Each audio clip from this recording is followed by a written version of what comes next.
ரோகிணிய பயங்கரமா திட்டுறாங்க விஜயா. காரணம் என்னன்னா, திருட்டு நகைய குடுத்து அவமானப்படுத்தினதுனால, இப்ப வசமா சிக்கிட்டாங்க ரோகிணி. இது எப்படி போகுதுன்னு பார்ப்போம். இங்க பார்த்தீங்கன்னா, ரோகிணியும், மனோஜையும் கூப்பிட்டு நம்ம விஜயா நெத்தியில திருநீர் பூசி, "நீங்க 2 பேரும் ஷோரூமுக்கு போகலாம்.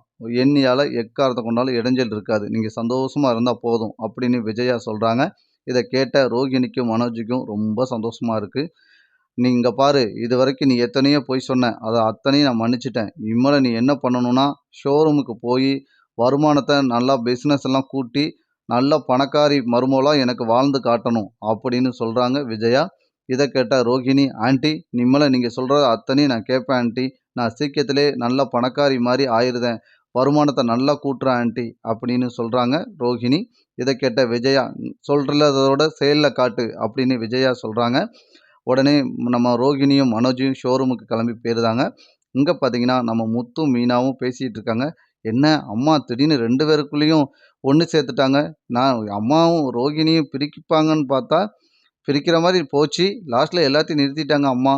அம்மாக்கு ஏதோ ஒரு விஷயம் நடந்திருக்கு. என்னன்னு தெரியலையே!" அப்படின்னு மீனாட்ட சொல்றாங்க முத்து. "ஆமாங்க. அவங்க ரோகிணிய எப்ப பார்த்தாலும் எரிஞ்சு விரிஞ்சு திட்டிக்கிட்டே இருந்தாங்க.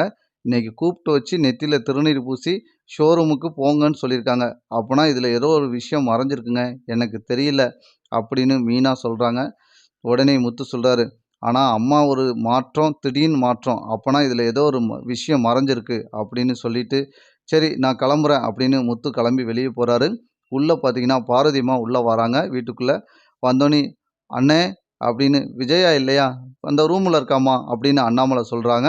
உள்ளோனே அண்ணாமலைய பார்த்துட்டு, "அண்ணே உள்ள போயிட்டு வரோண்ணே." "விஜயா இங்க பாரு, அங்க சிந்தாமணி அம்மா வந்து நம்ம 2 பேருக்கும் பாவாடை சட்டை எடுத்து குடுத்துருக்காங்க." "என்ன பார்வதி சொல்ற? இத கட்டிட்டு எப்படி போவ?" "அவங்க பிறந்த நாளைக்கு எல்லாத்துக்கும் எடுத்து குடுத்துருக்காங்க. ஏன்னா, அவங்கவங்க வீட்ல வந்து இந்த பாவாடை சட்டைலாம் இருக்காது. இத கட்டிட்டு வந்தா தான் நல்லாருக்கும்னு எல்லாருக்கும் எடுத்து குடுத்துருக்காங்க. சரி கட்டிட்டு போவோம்." அப்படின்னு பார்வதி சொல்றாங்க. இத கேட்ட விஜயா கட்டிட்டு வெளிய வரவும், நம்ம சுஜி, ரவி, நமக்கு மனோஜ், ரோஹிணி எல்லாரும் பார்க்குறாங்க. "ஆன்ட்டி உங்களுக்கு சூப்பரா இருக்கு." அப்படின்னு சுஜின்னு சொல்றாங்க. இந்த சைடுல மனோஜ் பார்த்துட்டு, "அம்மா உங்களுக்கு இது பழைய காலத்துல உள்ளவங்க மாரி இருக்குமா?" அப்படின்னு மனோஜ் சொல்றாரு. "ஏய் விஜயா, இது என்ன? அங்க ஃபங்ஷன் வீட்டுக்கு போனா உன்னைய தான் எல்லாரும் பார்ப்பாங்க. ஏங்க நீங்க சும்மா இருங்க." அப்படின்னு கிளம்புறாங்க இவங்க 2 பேரும். அங்க போனோனே நம்ம விஜயாவ பார்த்துட்டு ஒரு பொம்பள, "நீங்க போட்டிருக்க நகை வந்து எனக்குள்ள நகை மாரியே இருக்கே." அப்படின்னு சொல்றாங்க. இத கேட்ட பக்கத்துல இருக்க நம்ம பார்வதி அம்மா, "இந்த நகை மாரி 100 நகை இருக்காதா? ஏங்க அந்த நகையில என் பேரு போட்டிருக்கும் பாருங்க. என் இனிஷியல் போட்டிருக்கு பாருங்க." அப்படின்னு சொல்லவும் தூக்கி வாரி போடுது. நம்ம சிந்தாமணி அம்மா சொல்றாங்க, "இந்த நகை உங்களுக்குள்ளதா? நீங்க எப்படி பேசுறீங்க? அது எங்க மாஸ்டருக்குள்ளது. எங்க மாஸ்டர் வந்து என்ன கண்ட இடத்துலயே நகைய கீழ கிடந்து எடுக்க போறாங்க." அப்படின்னு சொல்றாங்க சிந்தாமணி. "இந்த நகைய கம்ப்ளைண்ட் குடுத்துருக்கேன். சீக்கிரத்திலே விசாரிக்க போறாங்க." அப்படின்னு சொல்லவும் தூக்கி வாரி போடுது நம்ம விஜயாவுக்கு. வீட்ல வந்து ரோஹிணிட்ட கேட்குறாங்க. அடுத்தடுத்த எபிசோடு இப்படிதான் நண்பர்களே போப்போது. இந்த கதை பிடிச்சிருந்தா லைக் பண்ணி ஷேர் பண்ணுங்க.